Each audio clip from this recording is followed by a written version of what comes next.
शेवटी जेव्हा अशा प्रकारची धावपळ असते त्यावेळेस पोलिसही दंडा घेऊन मागे पळत असतात, एखादा दंडा कुठे मारतात, याचा अर्थ पोलिसांनी गाड्या तोडल्या वगैरे असं म्हणणं योग्य होणार नाही.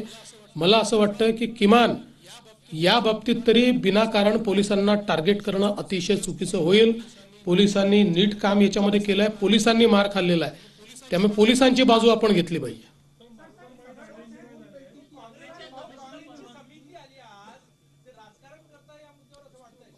काँग्रेसची समिती किती गंभीर आहे याचं एकच उदाहरण मी देतो की ज्याच्यावर अकोला दंग्याचा आरोप आहे, त्या दंग्याचा आरोपी हा त्यांच्या समितीचा सदस्य आहे. म्हणजे आता दंगेखोर हे दंग्याची चौकशी करण्याकरता जर येणार असतील तर ही समिती म्हणजे अक्षरशः लांगुल चालन आहे, पाय चाटणे आहे.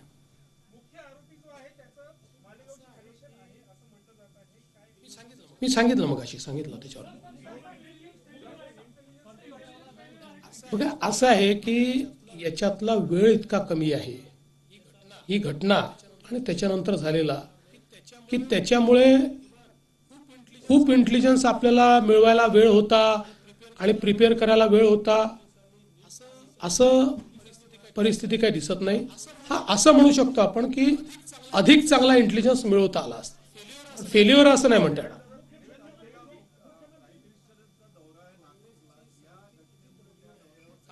काहीही परिणाम होणार नाही.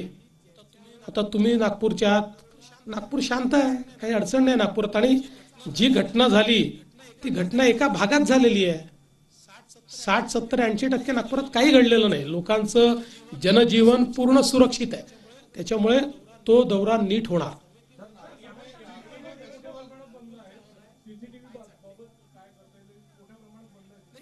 नाही, सगळे सीसीटीव्ही सुरू करतोय आपण.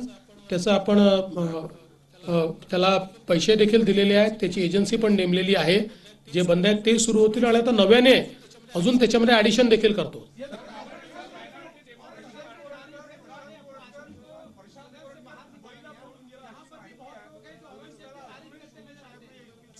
असं आहे, कुठलीही शहानिशा न करता बातम्या चाललेल्या आहेत. आणि मी तुम्हाला सांगतो, तो दुबईला जाओ का अजून कुठेही जाओ, पोलीस शोधून काढतील आणि त्याच्यावर कारवाई करतील म्हणजे करतील.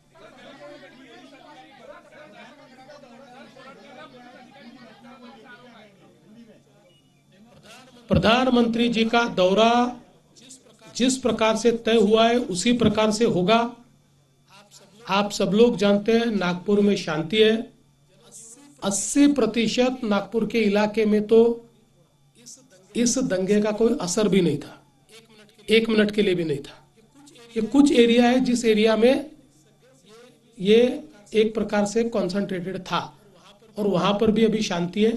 इसलिए कोई प्रधानमंत्री जी के दौरे पर इसका असर नहीं है. वो दौरा जैसे प्रस्तावित है वैसे ही होगा.